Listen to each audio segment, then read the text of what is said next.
Olá, alunos do segundo período do curso superior de Tecnologia em Cafeicultura. Iniciaremos agora as aulas da segunda semana e o nosso assunto será Morfologia das folhas do cafeeiro. Em primeiro lugar, as folhas do cafeeiro, elas são órgãos vegetativos produzidos pelo ápice do sistema caulinar e por ele sustentados em posições favoráveis à sua exposição à luz. As folhas, juntamente com os ramos do cafeeiro, compõem o sistema vegetativo da parte aérea, extremamente importantes para a produção, assim como para a estimativa de produção do cafeeiro. Bom, em relação às funções das folhas, os nossos antepassados, eles acreditavam que as funções que as folhas apresentavam eram a proteção do fruto. Mas, por incrível que pareça, nós temos em algumas plantas que os frutos são expostos, ou seja, eles ficam acima das folhas, né? Contradizendo assim a função que era exercida pelas folhas. Hoje nós conhecemos exatamente a função principal, que é a fotossintética, mas dentre essas funções, a planta também realiza a respiração, que é a produção a quebra da molécula de glicose para a produção de energia, a transpiração, que é a perda de água pelos estômatos na forma de vapor, reserva de nutrientes, principalmente nas folhas que nós consideramos maduras, que são aquelas 100% desenvolvidas, defesa contra herbívoros e patógenos, e podemos destacar a principal função dela, que é a fotossintética. Ou seja, a fotossíntese nada mais é do que a quebra de molécula de água pela energia luminosa, para que haja geração de energia química, e essa energia química, com a presença do CO2, gera uma molécula de glicose, C6H12O6. As folhas, elas apresentam, em relação à sua anatomia foliar, só para a gente relembrar um pouquinho o semestre passado, elas apresentam aqui num corte transversal, visto ao microscópio, a epiderme superior, aonde estão presentes as camadas de cutícula, extremamente importantes para a proteção dessa folha. Logo abaixo, o parênquima palissádico, onde as células têm formatos de palito. Parênquima lacunoso, onde as células formam lacunas, ou seja, espaços vazios. E a epiderme inferior. Lembrando que o parênquima palissádico, junto com o parênquima lacunoso, eles formam o parênquima clorofiliano, onde se encontram os cloroplastos, responsáveis pela fotossíntese da planta. Dentro da anatomia foliar, nós temos o anexo da epiderme, né, que são os estômatos. A folha do cafeeiro, ela é uma folha hipoestomática, ou seja, ela apresenta estômatos apenas na face abaxial da folha, ou seja, na parte de baixo da folha, aonde o acúmulo de cutícula é menor, a cutícula é menos espessa e próxima aos estômatos ela se torna menos espessa ainda. E os estômatos, eles são bem dispersos, como nós podemos observar na figura. Esse aqui é um corte paradérmico, onde nós conseguimos observar as células da epiderme justapostas, ou seja, uma bem pertinho da outra, e os estômatos dispersos. Esta, gente, é uma característica de dicotiledônia. Em plantas monocotiledôneas, os estômatos, eles são enfileirados.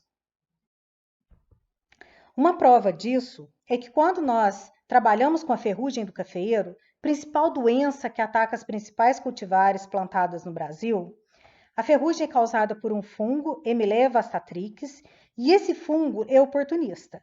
Então, ele penetra aonde há uma abertura natural na folha. E essa abertura natural são os estômatos. A ferrugem ataca apenas as folhas e ela penetra via estômato, como no cafeeiro. Os estômatos se localizam na face abaxial, é por onde o fungo penetra. Então, nós podemos ver aqui um ramo com todas as folhas com esporo, ou seja, com a parte propagativa da ferrugem. Aqui, duas folhas já bem comprometidas e numa terceira figura aqui, os esporos bem distribuídos em uma única lesão. Valendo a pena lembrar que aonde o fungo fez a sua lesão, jamais a folha volta ao seu estado normal. Aí vocês poderiam me perguntar, mas por que se faz o controle? É para que o fungo não continue proliferando, atacando outras plantas, outras folhas e daí por diante. Bom, em relação à morfologia, ou seja, a parte externa da folha, a folha do cafeiro ela é simples, ou seja, formada por um único limbo foliar. Ela é glabra, ou seja, sem tricomas ou pelos, o que justifica uma camada espessa de cutícula na face adaxial ou de cima da folha.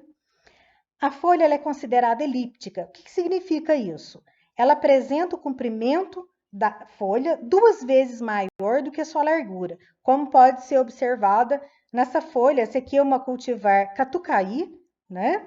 Sendo a região central do limbo a mais larga, como pode ser observado no traço vermelho bem no centro do limbo foliar.